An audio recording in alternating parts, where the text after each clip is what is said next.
They threw a black man in handcuffs at a gas station, humiliating him in front of everyone. But the next morning, those same officers walked into court and froze when they saw who was sitting on the judge's bench.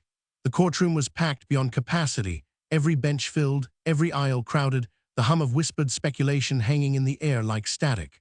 Reporters lined the back wall, cameras poised, lenses aimed toward the high bench where justice itself would soon speak. Sunlight cut through tall windows, striping the polished wood floor in harsh bars of light and shadow. At the center of it all sat Judge Marcus Holloway, his black robe draped around him like armor. His face was unreadable, but his eyes were fixed on the defendants seated only a few feet away. Officers Thomas Brennan and Kyle Reynolds shifted uncomfortably in their uniforms, their union lawyer whispering hurried reassurances. They had been here before, accused of misconduct, but always shielded by the system.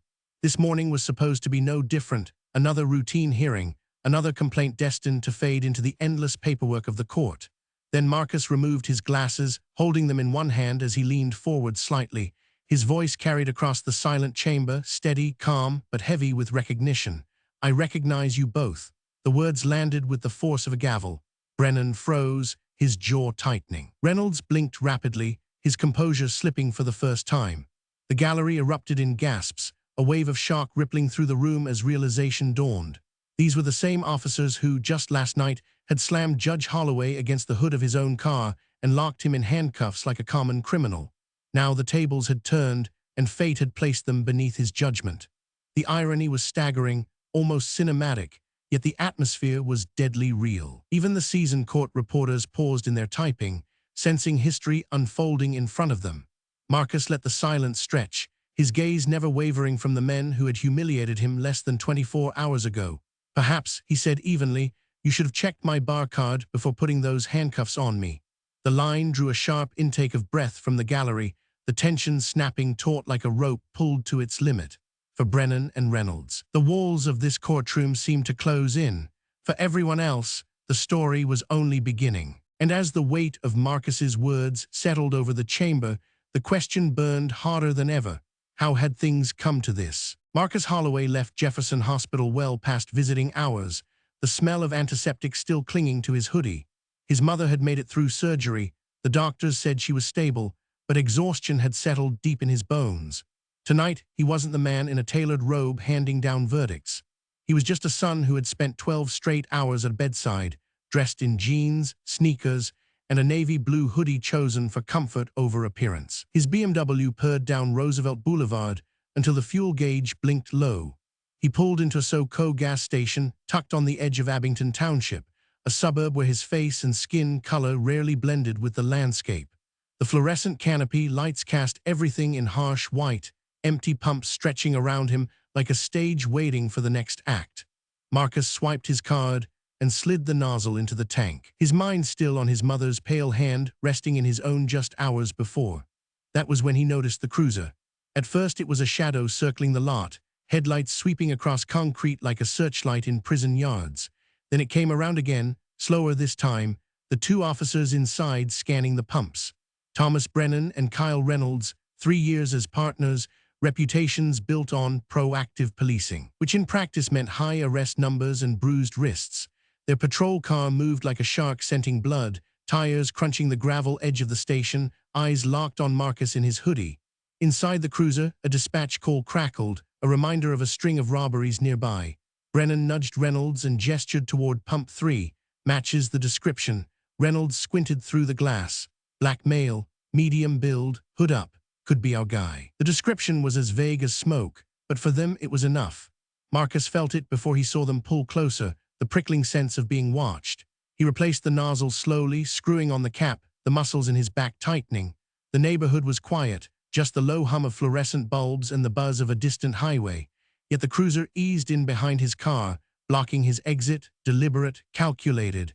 He had seen this scene countless times in his courtroom, heard it recited by defendants who were dismissed as exaggerating. Now it was unfolding around him in real time. He drew in a long breath, reminding himself to stay calm. "Good evening, officers," he said evenly as they stepped out, their hands already brushing the holsters at their hips. "Is there a problem?" Brennan's stance widened, his voice curt. "Reports of suspicious activity in the area." Mind telling us what you're doing here?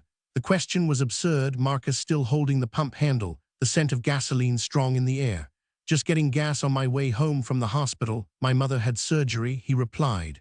Brennan's eyes narrowed, unmoved. Let's see some ID. Marcus tilted his head, trying to keep his voice steady. May I ask why? I'm simply getting gas. You match the description of a suspect in a robbery last week. ID now. The words landed like a gavel, final, non-negotiable. Marcus raised an eyebrow. Beyond blackmail, what exactly is the description? His calm question stoked irritation. Reynolds stepped in closer, his jaw set. Sir, comply immediately. Marcus nodded slowly, lifting his hand with deliberate care. I'm reaching for my wallet, he announced, every word clear, the ritual ingrained in him through years of courtroom testimony and private warnings to young black men. My name is Marcus Holloway. I'm a judge with the Philadelphia County Court of Common Pleas. Brennan let out a short laugh, shaking his head. Sure you are, and I'm the police commissioner. The smirk cut deeper than the night air. The station seemed to grow colder, the bright lights harsher. In that instant, the transformation was complete. Marcus Holloway, respected judge, became to them nothing more than a black man in a hoodie at a gas station. Suspicion wrapped around him like chains. His title, his years on the bench, his oath to uphold the Constitution, all erased by the color of his skin and the cut of his clothes. The night that had begun as ordinary was turning into something else entirely, and Marcus knew the worst was still to come. Brennan's hand clamped down on Marcus's arm before he could pull the wallet from his pocket. With a sudden jerk, he slammed him against the side of the BMW, the cold metal biting into Marcus's cheek. Reynolds hovered at his flank, hand resting on the grip of his weapon, eyes scanning the empty lot as if expecting backup applause. Stop resisting, Brennan barked, though Marcus wasn't resisting at all. His voice was muffled against the car, low but controlled. I'm not resisting, this is unnecessary. My judicial ID is in my wallet. The cuff snapped around his wrists, steel digging into skin. Behind him, the faint click of a phone camera. A young woman at another pump was recording, her voice quivering as she called out, "Is this really necessary? He was just getting gas."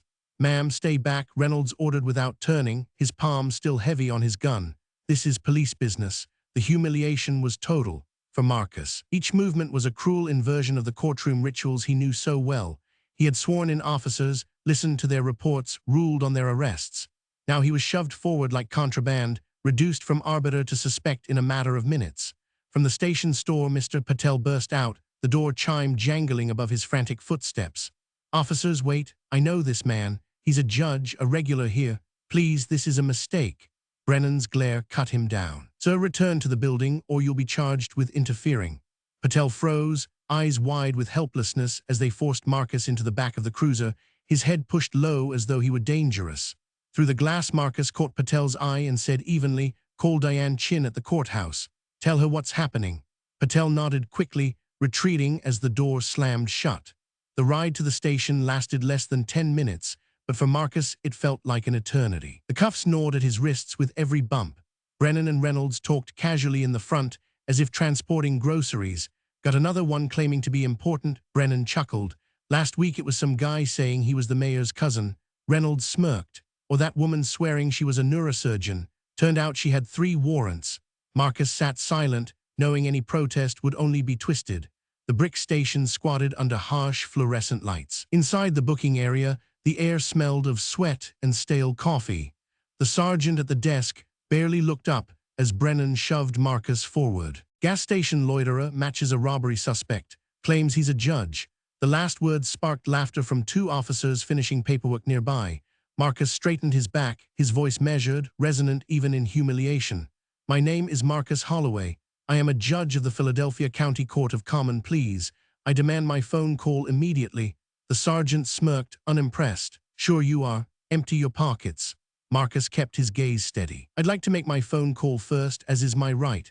The sergeant stood, annoyance sharpening his tone. "It'll go smoother if you cooperate. Empty your pockets."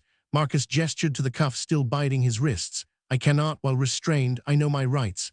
Brennan yanked the cuffs free, not as mercy but as mockery. "There, now comply." Marcus placed each item deliberately on the counter. Wallet, keys, phone, a hospital parking receipt, a half-eaten roll of mints. The sergeant flipped through his wallet, pausing on the gleaming seal of the judicial ID, then tossing it aside without comment. "Take off your belt and shoes."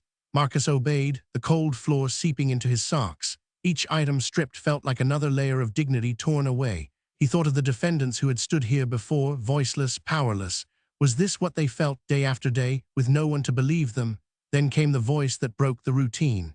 Judge Holloway. The booking room stilled. A young officer with coffee in hand stopped mid-step, eyes widening in recognition. Marcus looked up, searching his memory. Yes, officer, Jackson, Sir Darrell Jackson. You lectured at the academy last year. Constitutional rights during arrests. His words cracked the silence. The sergeant's smirk faltered, papers forgotten. The other officers shifted, uneasy.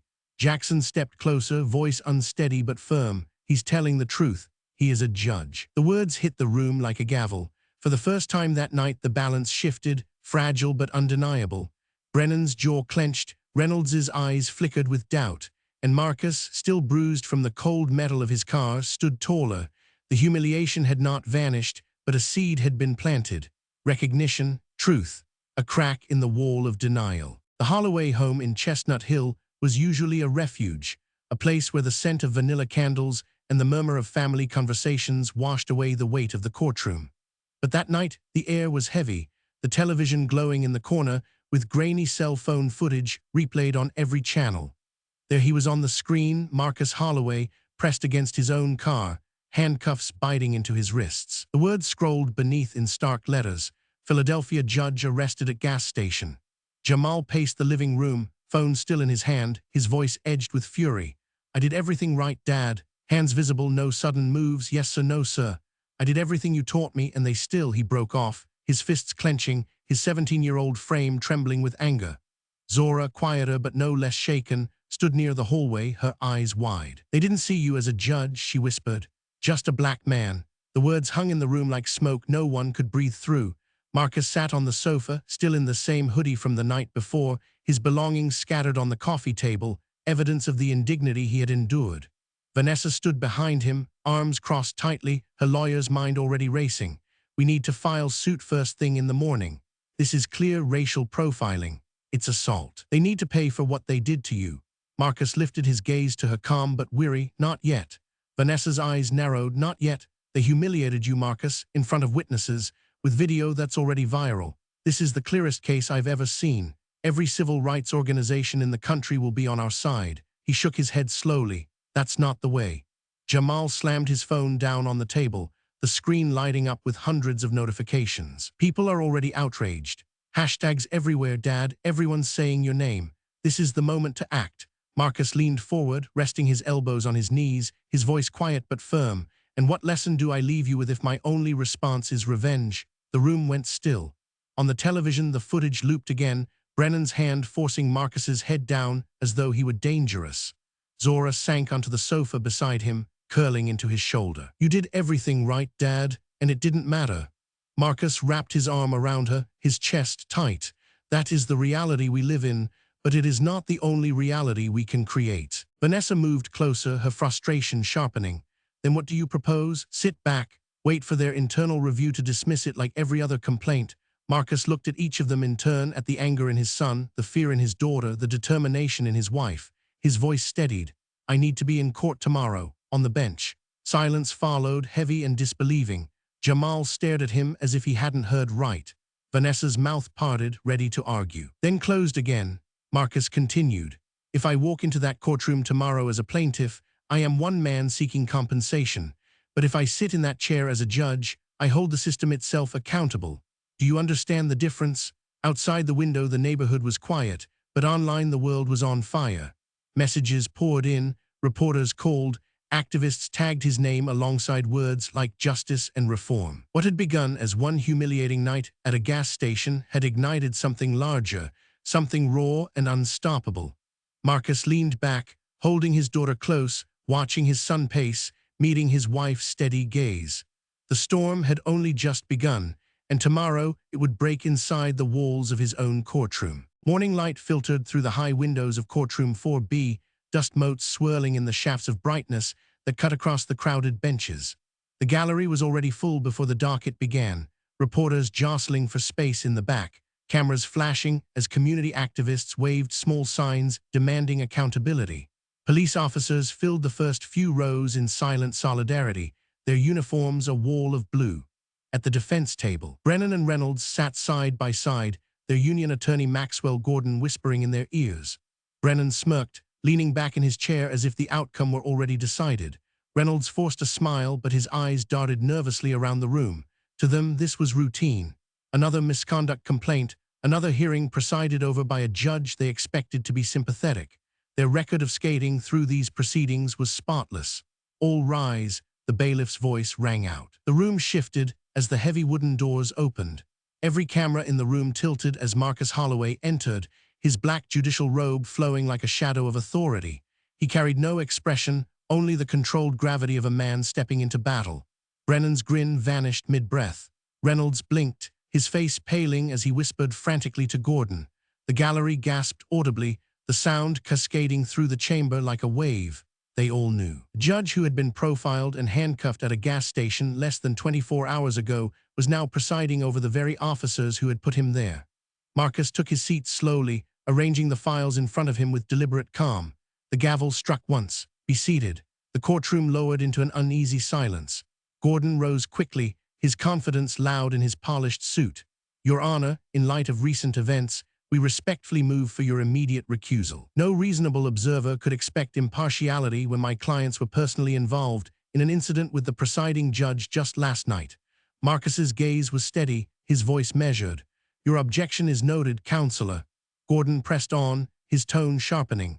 Judicial Canon 3 requires disqualification when impartiality may reasonably be questioned. "Surely, Your Honor must see that justice cannot be done under these circumstances." Marcus leaned forward slightly, his words cutting through the tension with the weight of iron.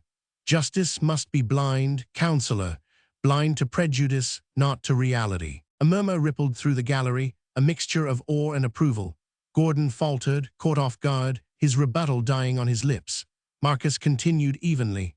"The question before this court is not my personal experience, but the truth of the complaint brought by Mr. Johnson against Officers Brennan and Reynolds.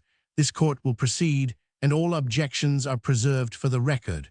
Brennan shifted in his seat, color rising to his cheeks, while Reynolds stared fixedly at the table. The balance of the room had changed. What began as a hearing the defense expected to control had become something entirely different, something dangerous to them. Marcus adjusted his robe, his eyes sweeping the courtroom, meeting the gaze of the public defender, the district attorney, the packed gallery of citizens waiting to see if justice could truly be more than a word. He raised the gavel once more, the sound echoing like a drumbeat. "The court is now in session." In that moment, the irony was complete. The men who had stripped him of his dignity in a parking lot were now stripped of their confidence beneath his bench. The day of reckoning had begun. The air inside courtroom 4B was thick enough to choke on. Every seat was filled, and the press leaned forward on the edges of their benches, cameras poised like hunting dogs waiting for a signal. Marcus Holloway sat tall behind the bench, his robe dark as night, his expression carved from stone. Every eye was fixed on him, but his gaze dropped to the docket before him, steady hands arranging the pages. The case was not his humiliation from the night before, but Antoine Johnson versus Abington Township Police Department. Yet every person in the room knew the lines between those stories were already blurring. M.S. Rivera, the public defender with a worn briefcase and a voice honed by years of fighting uphill battles, rose and called her first witness. The complainant calls Antoine Johnson. A young black man in a pressed shirt and tie approached the stand. His steps hesitant but determined. The bailiff swore him in and he sat, his fingers tightening on the wooden armrests. Rivera's tone was gentle. "Mr. Johnson, please tell the court what happened the night of March 14th. Johnson swallowed, his voice low at first. "I was driving home from my night shift at the hospital. I'm a nursing assistant. It was about 11:30 when I noticed a patrol car following me. I wasn't speeding. My tail light wasn't broken. But they followed me for blocks before turning on their lights." Brennan's jaw ticked at the table, but he kept his eyes fixed straight ahead. Johnson continued. "They said I was being difficult when I asked why I was stopped. They said they smelled marijuana. I told them to search the car if they wanted, but they wouldn't tell me why I'd been pulled over." He shifted in his seat. "That's when they pulled me out, handcuffed me, pushed me against the hood. They kept saying I was resisting, but I wasn't. I just wanted to know why." Rivera guided him through each detail, the humiliation, the cold cuffs, the fear that no answer would be enough. The courtroom listened in silence, some shaking their heads, others clutching pens over notepads. Marcus studied Brennan and Reynolds. Their faces were tight, their bodies rigid, like men waiting for a storm to pass. Rivera approached the evidence cart. "Your Honor, we have body camera footage from Officer Brennan. Permission to play for the court." Marcus nodded, and the monitor flickered to life. The footage showed Johnson standing calmly beside his car, his voice measured, his hands visible. Brennan's voice off camera was harsh, accusing him of resisting when he clearly was not. Then the footage stuttered and went black. "Technical malfunction," Rivera explained. Conveniently at the very moment the alleged aggression began. Gordon, the union lawyer, sprang up. "Objection. We cannot speculate about what the missing footage might have shown." Marcus's voice was calm. "The objection is noted. The jury of public opinion will draw its own conclusions." "Continue, Counselor." Rivera stepped aside as the lights dimmed again. But this time a new figure walked toward the witness stand. Raj Patel, the night manager of the SoCo station, clutched a laptop in his hands. He adjusted his glasses nervously as he was sworn in. "Mr. Patel, do you know these officers?" Rivera asked. "Yes," he said, his accent clear but his words certain. "They come to my station often late at night." "And how do they treat your customers?" Patel shifted but lifted his chin. "They ask black and brown customers what they are doing there. But it's a gas station. What else would they be doing?" Gordon objected, "Irrelevant and prejudicial." "Overruled," Marcus said without hesitation. "The witness may continue." Patel opened the laptop and placed it on the evidence cart. "After what happened to Judge Holloway last night, I checked our security recordings." The courtroom leaned forward as Rivera pressed a key. The screen lit up with time-stamped footage from March 14th, the same night Johnson had been pulled over. Brennan and Reynolds appeared at pump number 6, leaning against their cruiser. Their voices crackled through the speakers. "Need 2 more stops before end of shift. South Side's always good for a few." Brennan laughed, Reynolds nodded. The South Side, predominantly black and Latino, now exposed as their hunting ground. The courtroom buzzed with outrage. Reporters scribbled furiously. Gordon barked again, but his protests drowned in the weight of what everyone had just seen. Marcus kept his expression even, but inside he felt the shift. The walls of silence were beginning to crack. Rivera wasn't finished. She called her final witness. "Officer Darrell Jackson, please take the stand." The young officer who had recognized Marcus at booking walked forward, uniform pressed, eyes flickering with conflict. He raised his right hand, swore the oath, and sat stiffly. "MS." Rivera's voice was firm. "Officer Jackson, during your training at Abington Township, what were you told about traffic stops?" Jackson hesitated, glancing toward the defense table. "Officially, we were taught to follow constitutional procedures." Unofficially, his words trailed off. "Unofficially what, officer?" Rivera pressed. Jackson took a deep breath. "We were told to be more vigilant in certain neighborhoods, south and east sides, predominantly minority areas. And what about individuals' specific behaviors?" Jackson's eyes flickered toward Marcus, then back to Rivera. "We're told that a black man driving a nice car in a white neighborhood was suspicious. That a young black male with a hoodie was suspicious by default. That furtive movements could mean whatever we needed them to mean." The words landed like stones dropped into water, the ripples spreading through the packed gallery. People shifted, whispered, shook their heads. Gordon leapt to his feet, objecting, but Marcus's gavel struck once. "The witness is testifying to his direct experience." Overruled. Brennan's fists clenched at the defense table, the veins standing out on his forearms. His face was red, jaw locked, fury radiating from him like heat. Beside him, Reynolds shifted in his seat, his eyes dropping to the floor. He no longer smirked. His lips pressed together, his shoulders sagging as though a weight had finally settled on them. Marcus watched them both carefully, one boiling with anger, the other sinking into doubt. The contrast was striking. A portrait of denial and conscience at war. The evidence had been layered piece by piece, each witness another stone laid on the scale. By the time Rivera rested her case, the weight was undeniable. The gallery buzzed, outrage spilling into murmurs that filled the air. For the first time in years, Brennan and Reynolds were not the hunters. They were the hunted, and the truth was closing in. The tension in courtroom 4B was like a wire pulled so tight it threatened to snap. Hours of testimony and evidence had piled up, each layer pressing heavier than the last, until the room felt ready to burst. Marcus Holloway sat at the bench, his face carved with calm authority, but inside he could feel the weight of every eye watching, every breath held. When the request came for a private conference, Marcus agreed. In chambers, away from the packed gallery. Reynolds sat with his shoulders slumped, his lawyer trying to steady him. The officer's voice cracked as he looked up at the man he had cuffed just the night before. "We stopped you because you were black in a white neighborhood." The words landed like a confession long buried. Brennan's head snapped around, fury flashing, but Reynolds pressed on, his voice shaking. "That's how we're taught, not officially, but it's the culture. That's the truth." Silence followed, thick and damning. Marcus studied him for a moment, then simply nodded, his expression giving nothing away. When they returned to the courtroom, the gallery sensed the shift. Reynolds avoided Brennan's glare, his eyes downcast, his hands trembling slightly as he sank into his chair. Brennan sat rigid, jaw clenched, the rage inside him boiling just beneath the surface. Rivera resumed her questioning, pressing the cracks wider, but before long, Brennan snapped. He shoved back his chair and stood, his voice rising above the hushed murmurs. "You people always make it about race." His shout rang through the chamber, raw and unfiltered. "You never take responsibility. You just want special treatment. Even as a judge, you think you're above the law." His words spilled like poison, unmasking the prejudice that had lingered behind his badge all along.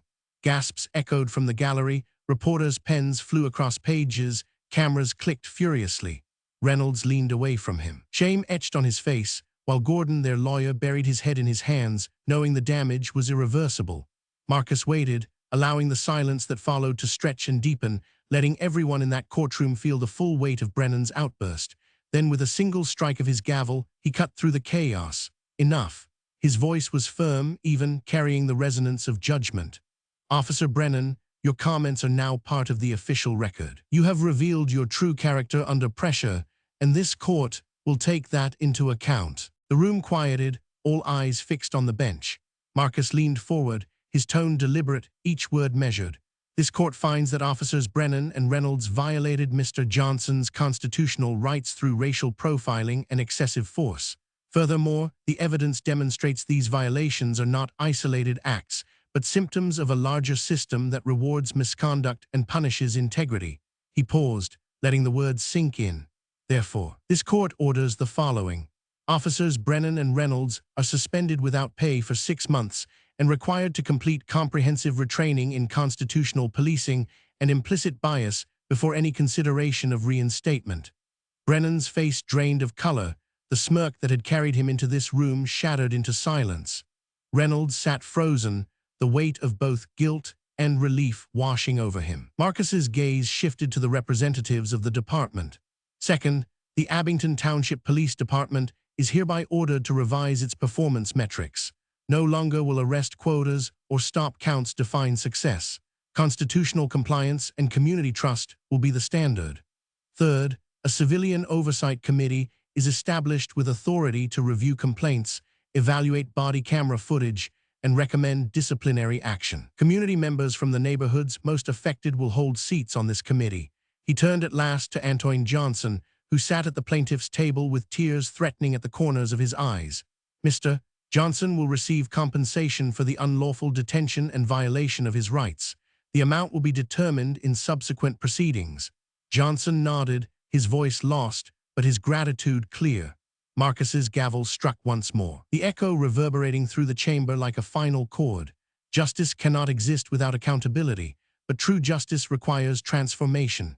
Today we begin that work. The gallery erupted, some clapping, some crying, the swell of emotion like a wave crashing through the room. For once, the scales had tipped, not just against 2 officers, but against a system that had shielded them for years. Brennan sat hollow and defeated, Reynolds bowed under the weight of truth, and Marcus remained on the bench, steady, unshaken. The catharsis was complete. The humiliation he had endured at a gas station was no longer just personal.